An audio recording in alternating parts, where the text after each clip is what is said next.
Hello दोस्तों, कैसे हैं आप सभी लोग। एक बार फिर से आपका अपने क्लास सी हरिराज क्लास में बहुत बहुत स्वागत है।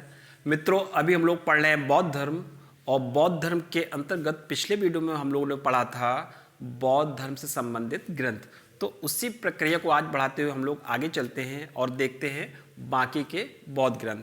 तो मित्रों, अगर बात करते हैं सबसे पहले ग्रंथों की ही, तो जो सबसे पहले जो प्राचीन बौद्ध ग्रंथ थे, अगर बात करते हैं उनकी कौन सी भाषा में लिखे गए थे, तो याद रखिएगा बहुत महत्वपूर्ण है कि जो प्राचीन बौद्ध ग्रंथ थे मित्रों, वो पाली भाषा में लिखे गए थे। और अगर बात करते हैं और इससे संबंधित ग्रंथों की, तो सबसे पहले बात करेगा बुद्ध घोष, जो बौद्ध विद्वान थे, उनकी बात करें तो उन्होंने एक विशुद्धमग्ग नामक एक रचना की थी।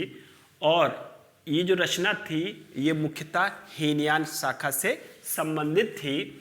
और इसके महत्वपूर्ण विशेषता मित्रों ये थी कि बौद्ध सिद्धांतों का इसे बहुत ही प्रमाणिक ग्रंथ माना गया है, बहुत ही प्रमाणिक दार्शनिक ग्रंथ है विशुद्धमग्ग, ठीक है।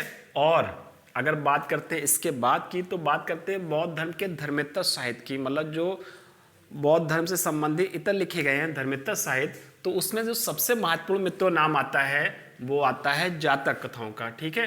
तो बौद्ध धर्मेत्तर साहित्य में सबसे महत्वपूर्ण हैं जातक, जिनकी रचना मुख्यतः मित्रों हुई थी 5वीं सदी ईसा पूर्व से लेके 2री सदी ईसा पूर्व के बीच में जातकों की रचना हुई थी।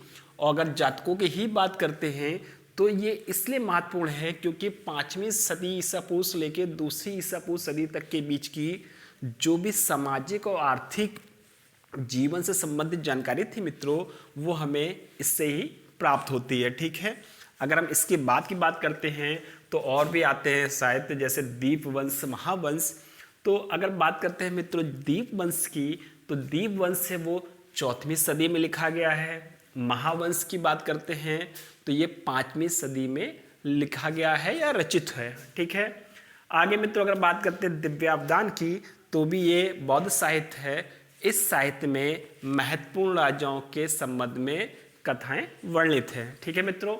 आगे अगर हम लोग बात करते हैं आर मंजूश्री मूलकल्प की, तो ये जो ग्रंथ है आर मंजूश्री मूलकल्प, ये बौद्ध दृष्टिकोण से गुप्त सम्राटों का वर्णन किया गया है। याद रखिएगा आर मंजूश्री मूलकल्प में बौद्ध दृष्टिकोण से गुप्त सम्राटों का वर्णन मिलता है, ठीक है।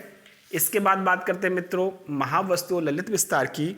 जो ये साहित्य है बौद्ध धर्म से संबंधित महावस्तु और ललित विस्तार, इसकी मुख्य विशेषता ये है कि ये संस्कृत भाषा में लिखे गए हैं। याद रखिएगा मित्रों ये संस्कृत भाषा में लिखे गए हैं, और इसका जो आधार है, इसकी जो कहानी है, ये बुद्ध के जीवन व्यतीत संबंधित है, ठीक है। इसमें जो भी चीज़ें बताई गई हैं बुद्ध धर्म के जीवन से संबंधित हैं, ठीक है। और ये भगवान बुद्ध का जीवन व्रत के बारे में महत्वपूर्ण जानकारी उपलब्ध कराने का ग्रंथ है। उसके बाद बात करते हैं अगुंतर निकाय की।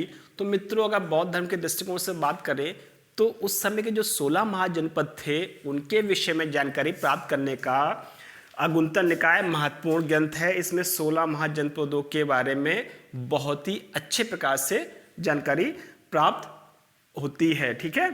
अगर बात करते हैं जातक कथाओं की, जैसे मैंने बताया जातक कथाएं थी जो मित्रों 5वीं सदी ईसा पूर्व से लेकर 2री सदी ईसा पूर्व तक लिखी गई थी।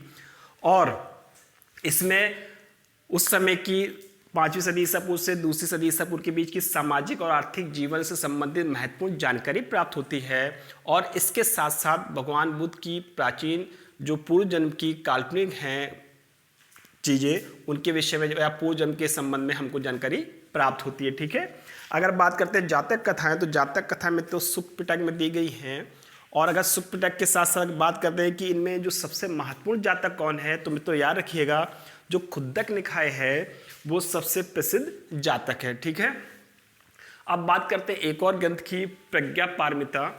तो जो प्रज्ञा पारमिता साहित्य है मित्रों, वो महायान शाखा का सबसे महत्वपूर्ण ग्रंथ है। याद रखिएगा इंपॉर्टेंट है, प्रज्ञा पारमिता महायान शाखा का सबसे महत्वपूर्ण ग्रंथ है। उसके बाद अगर बात करते हैं एक महान विद्वान होते बौद्ध विद्वान, बौद्ध धर्म से संबंधित, उनका नाम था नागार्जुन।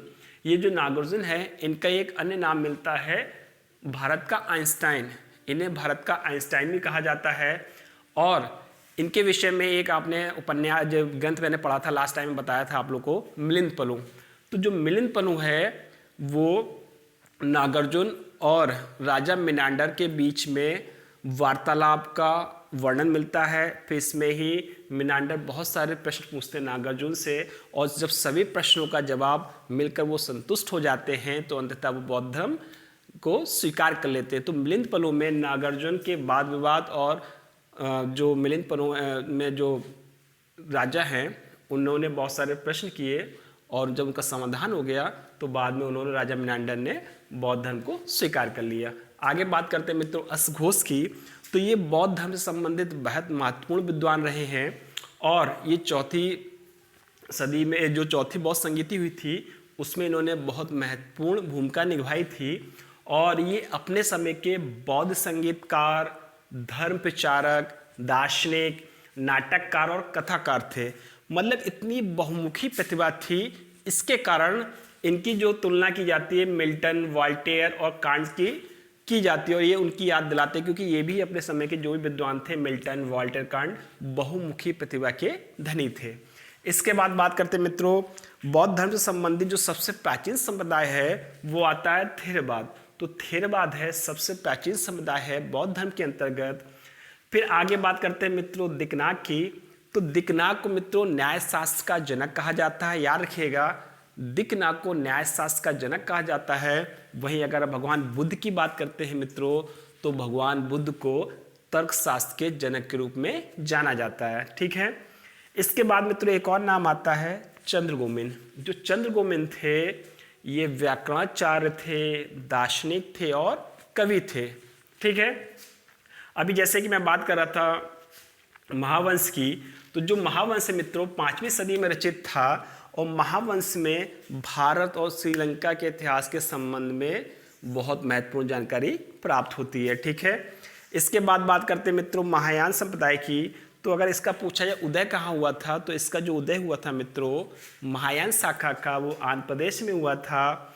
और अश्वघोष जो महान बौद्ध विद्वान थे उनकी एक रचना है वज्रछेदिका, याद रखिएगा वज्रछेदिका। तो मित्रों ये महायान शाखा से ही संबंधित है। ठीक है, इसके बाद बात करते हैं मित्रों एक और ग्रंथ आता है बौद्ध साहित्य में, उसका नाम है ललित विस्तार। और ललित विस्तार में ही एक ऐसा ग्रंथ है जिसमें 64 प्रकार की लिपियों का वर्णन है, याद रखिएगा। अगर 64 प्रकार की लिपियों का वर्णन पूछा जाए तो वो बौद्ध साहित्य में जो ग्रंथ है वो है मित्रों ललित विस्तार। ठीक है, इसके बाद बात करते हैं मित्रों थोड़ा आगे बढ़ते हैं। जैसे कि बताया था कि जो बौद्ध धर्म में 2 भागों में बढ़ गया था, एक था हीनयान, एक था महायान। अगर महायान की ही बात करते हैं मित्रों तो जो महायान शाखा के लोग थे वो भगवान बुद्ध को भगवान के रूप में देखते थे, उनकी मूर्ति पूजा करते थे, और इसके साथ साथ ये आत्मा और पुनर्जन्म दोनों में विश्वास करते थे। इसके साथ साथ जो महायान के लोग थे वो जो बौद्ध धर्म के कठिन नियम थे, उन नियमों में सरलता लाकर उनको व्यवहारिक रूप में प्रयोग में लाते थे। ठीक है, याद रखिएगा जो महायान थे वो उन्होंने काफ़ी लोचकता अपनाई, उन्होंने जो बौद्ध धर्म के कठिन नियम थे उनको उन्होंने सरलता का रूप प्रदान किया। ठीक है, अगर बात करते हैं आगे नागार्जुन की, जैसे हम बता रहे थे, तो नागार्जुन ऐसे व्यक्ति थे, ये महायान संप्रदाय के जनक थे या उनकी स्थापना करने वाले थे। ठीक है, और ये जो आपके नागार्जुन हैं वो शून्यवाद के प्रवर्तक थे, और शून्यवाद को मित्रों सापेक्षवाद का भी कहा जाता है, सापेक्षवाद का ही सिद्धांत के रूप से जानते हैं। तो याद रखिएगा कि जो नागार्जुन थे उन्होंने महायान संप्रदाय की स्थापना की थी, और ये शून्यवाद के प्रवर्तक थे। शून्यवाद को सापेक्षवाद भी कहते हैं। और इनकी एक रचना थी माध्यमिक कारिका, ये बहुत ही महत्वपूर्ण रचना है मित्रों नागार्जुन की। ठीक है, इसके बाद बात करते हैं एक व्यक्ति का और नाम आता है मित्रों मैत्रेय। तो मैत्रेय को भावी बौद्ध कहा गया है। फिर अगर बात करते हैं हीनयान की, तो जैसे कि मैंने बताया कि हीनयान जो थे प्राचीन संप्रदाय था, और हीनयान से संबंधित जितने भी ग्रंथ लिखे गए हैं मित्रों सबसे महत्वपूर्ण विशेषता है कि सभी के सभी पाली भाषा में लिखे गए हैं।